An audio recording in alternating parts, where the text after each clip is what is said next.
Okay, we're being joined by Dumebi Iyeke, research analyst with Financial Derivatives Company.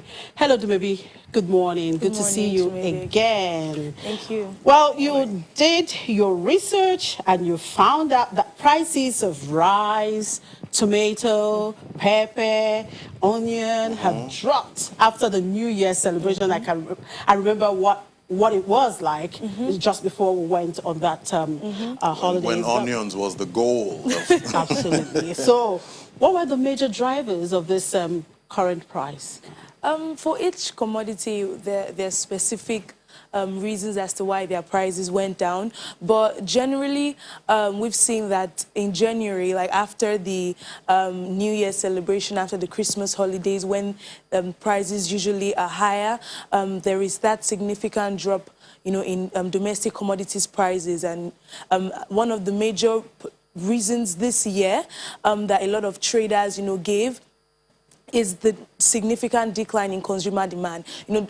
During the festive period, there was that reason, and right now, it's still the same thing. I mean, when we went to the market for the survey, it was relatively dry. Not a lot of people, as would have it in the market. But for a commodity like onions, this is the harvest season for onions, so that's why there's ample supply of onions in the market, and the price is actually declining. I mean, yesterday I wanted to buy some onions, and the man was like, "Oh, the price of onions don't come down, no, it don't come down." I'm like, "Oh, that's good news for everyone, Yeah. And also for tomatoes as well. This is also the time where we're going to be seeing a lot of tomatoes in the market. I mean, the price of tomatoes has gone down for a basket from around 15,000. That's what it was around December, to 7,000 naira. Right now, so you can freely enjoy a big pot of jollof rice, I guess, without breaking the bank. I'll be making I have to check a lot out of stew. So looking at relatively price elastic products. Yes. So palm oil, for instance, has gone up. What is the reason for the price increase? A major reason that, because we had to engage the traders. Palm oil is something that most of us, some people even use it as an alternative to, granite oil or vegetable oil. Yeah. So hearing that the price of one very cheap commodity is now high, we had to ask them. So one of the reasons that they gave is that right now it's not so much in season. Okay. And another reason is the fact that they're still facing a lot of a high increase in their logistics costs, bringing it from the east to Lagos State, because a lot of people still prefer the palm oil from the east. So bringing it to Lagos, there is that constraint of high logistics. So that's one of the reasons. Those are some of the reasons why the price of palm oil right now is higher than what it was at this time last year. Now, it's interesting to know that Nigeria happens to be the 5th largest palm oil producer, yet we are, as a leading exporter, yet we are net import, very high in importation of this same commodity. Where have we gotten it all wrong? I mean, the first thing that comes to everybody's mind whenever we're asked, where did Nigeria get it wrong, especially for agricultural commodities, not just only palm oil, is the high dependence on oil. I was still reading an article yesterday. There was an interview with one of the former ambassadors for Nigeria with the United States, and they asked him this a similar question to this, and like I thought about, and like he rightly said, it was generally the dependence on oil. The oil boom, as much as it did us a lot of good in terms of revenue, it's because it also did us a lot of harm. Yes, exactly, because we now moved away from agriculture, from industry to just oil. And while I was thinking about while reading that article, I was also thinking about the fact that imagine if we didn't, depend so much on oil. Where would our agricultural sector have been? Where would our manufacturing sector have been? I mean, we're talking about ample years there would have been, right now we're talking about an increase in, the technology. There'll be high mechanized farming. Farmers will be incentivized. People like myself and so many people would be interested, in being part of the agricultural sector. The value chain would have increased so much, because right now we're not only talking about the raw materials or from the farm, we're also talking about finished products. There have been intensified, efforts in the value chain. So as much as So basically, the answer to that question is the high dependence, on oil, and just raises our eyebrows to the fact that we have to do more in those two, sectors. Okay, so we've been talking diversification for a while now. So Yes. does it have potential to be a foreign exchange earner for Nigeria?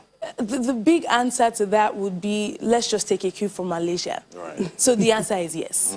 It is. And particularly now that someone like you, young maybe, I mean, having this idea of going into agriculture, I mean, if there's room for that, of course, the government is trying to provide room and trying to yes. say, look, I want the young ones to get into, agriculture. Exactly. But what sort of sentiment, or rather, what sort of incentive, would someone like you want to see in this sector to really give you a boost to be part of what is happening in this sector, to grow the value chain there?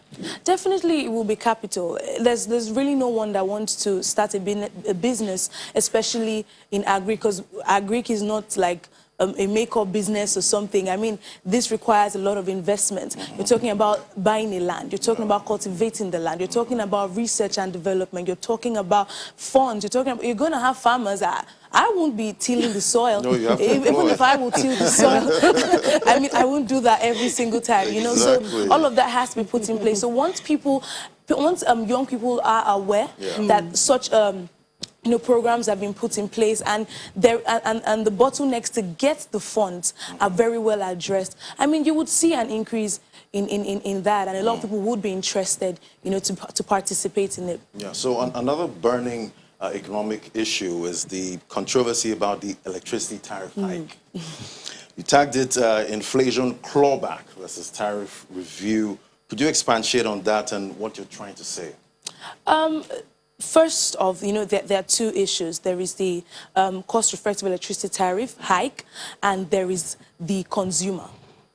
So the tariff hike in itself, there was the news on media that, there was an additional hike, but the NERC came out to clarify that there was no, additional tariff hike. Yeah. But regardless of it, there is a tariff hike that people, there is that tariff hike that has already taking place. People are experiencing higher electricity, higher electricity costs. So the consumer on the other end, who is not having so much, because your income is relatively not increasing, so meaning that there is still that cut in your consumer disposable income. You can't buy as much as you would have, and now your cost of electricity has increased, considering the fact that apart from their cost of electricity increasing, the power supply is also not so. There are still power shortages. Yeah. Like a lot of people, or most people, are still not able to say that, oh, I have 24 hours, stable light, or an entire month of stable power supply. Or even having a meter. Exactly. So people still don't have, their meters. Yeah. A lot of people are still on estimated billing. So regardless of it, there is there is still that cost-effective electricity tariff hike that people are experiencing, and the truth of the matter is that their income is not increasing, so their disposable income relatively has declined, and they're also experiencing there is the PMS hike as well. There is the fact that even though now the food prices have relatively come down, people were experiencing high food prices. So the consumer is being battered left, right, center generally. So there is that. So those are the issues, and that was what we meant, because that definitely will feed into inflation figures and all of that. Well, Dumavi, let's just hope we eventually get it right in this power sector, because I mean, we've been on it over and over again. We need to find ways to increase our income to keep up.